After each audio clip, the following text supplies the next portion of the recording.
ایسا آیا کہ اللہ تعالیٰ نے اپنے خلیل حضرت ابراہیم علیہ السلام کو بہت زیادہ مال و دولت عطا فرمائی، بے شمار اونٹ، گائے، بکرے اور بکریوں سے نوازا۔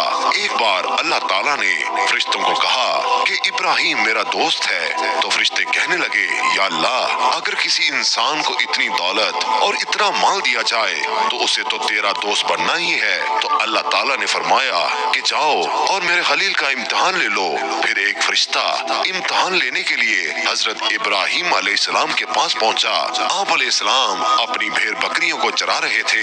پھر وہ فرشتہ ایک جگہ چھپ کر بیٹھ گیا اور بلند آواز میں یہ ذکر شروع کر دیا، سبحان اللہ والحمد للہ ولا الہ الا اللہ واللہ اکبر۔ یہ سن کر حضرت ابراہیم علیہ السلام کہنے لگے، کون میرے رب کا نام لے رہا ہے؟ کون ہے جو اتنی میٹھی آواز میں میرے رب کا ذکر کر رہا ہے؟ پھر آپ علیہ السلام نے اس شخص کی تلاش شروع کر دی اور ڈھونڈتے ڈھونڈتے اس فرشتے کے پاس پہنچ گئے جو انسانی شکل میں آپ کا امتحان لے رہا تھا۔ تو آپ علیہ السلام کہنے لگے کہ تو میرے رب کا ذکر کر رہا تھا؟ اس نے کہا کہ میں ہی ذکر کر رہا تھا۔ حضرت ابراہیم علیہ السلام نے فرمایا، اے شخص، پھر سے ایک بار میرے محبوب کا ذکر کر جیسے تو پہلے کر رہا تھا۔ تو فرشتے نے کہا، اے ابراہیم، پہلے میں اپنی مرضی سے کر رہا تھا، لیکن اب آپ کہہ رہے ہیں تو اس کے لیے آپ کو قیمت ادا کرنی ہوگی۔ تو آپ علیہ السلام نے کہا، بتاؤ تمہیں کیا چاہیے، تم مجھ سے کیا لوگے؟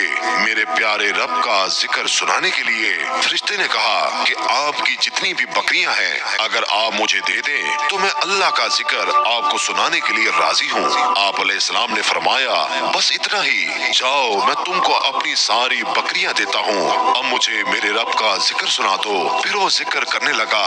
حضرت ابراہیم علیہ السلام نے کہا، ایک بار پھر دوبارہ میرے پیارے کا ذکر سنا دے۔ اس فرشتے نے پھر سنایا۔ آپ علیہ السلام نے کہا، ایک بار پھر سنا دے۔ تو فرشتے نے کہا کہ اے ابراہیم، تمہاری دی ہوئی قیمت پوری ہو گئی، اب میں اور نہیں سنا سکتا۔ حضرت ابراہیم علیہ السلام نے کہا، ایک بار پھر سنا دے۔ تو فرشتے نے کہا، اس کے لیے قیمت دینی ہوگی، اب بھینس، گائے، بیل سب دینا ہوگا، تو پھر میں ذکر سناؤں گا۔ آپ علیہ السلام نے کہا، ٹھیک ہے، میری سب گائے، بھینس، بیل سب تیرا ہوا، اب ایک بار میرے رب کا ذکر سنا دے۔ اس فرشتے نے پھر سے اللہ کا ذکر شروع کیا۔ یہ سن کر حضرت ابراہیم علیہ السلام کبھی مچلتے ہیں، کبھی روتے ہیں اور کبھی آہیں لیتے ہیں اور فرشتے سے کہتے ہیں، تو میرے رب کا ذکر کرتا رہ۔ حضرت ابراہیم علیہ السلام پر کیف طاری ہو گیا۔ فرشتہ کہنے لگا، بس بھائی، اب میں اور نہیں سنا سکتا۔ حضرت ابراہیم علیہ السلام فرمانے لگے، اور جو کچھ لینا ہے تو لے لے، بس مجھے ذکر سناتا رہ۔ اس نے کہا، اے ابراہیم، بکریاں میں لے چکا، گائے بیل بھی میں لے چکا ہوں، اب اونٹ رہ گئے ہیں، میں سارے لے لوں گا، پھر ذکر سناؤں گا۔ حضرت ابراہیم علیہ السلام نے فرمایا، تو ذکر سناتا رہ اور میرا سب کچھ لے لے۔ حضرت ابراہیم علیہ السلام نے اس کو سب کچھ دے دیا۔ اس نے ذکر سنایا اور کچھ دیر بعد خاموش ہو گیا۔ حضرت ابراہیم علیہ السلام فرمانے لگے، اے شخص، مجھے ذکر سنا۔ وہ کہنے لگا، اے ابراہیم، اب تیرے پاس دینے کو کچھ نہیں ہے، سب کچھ تو میں لے چکا۔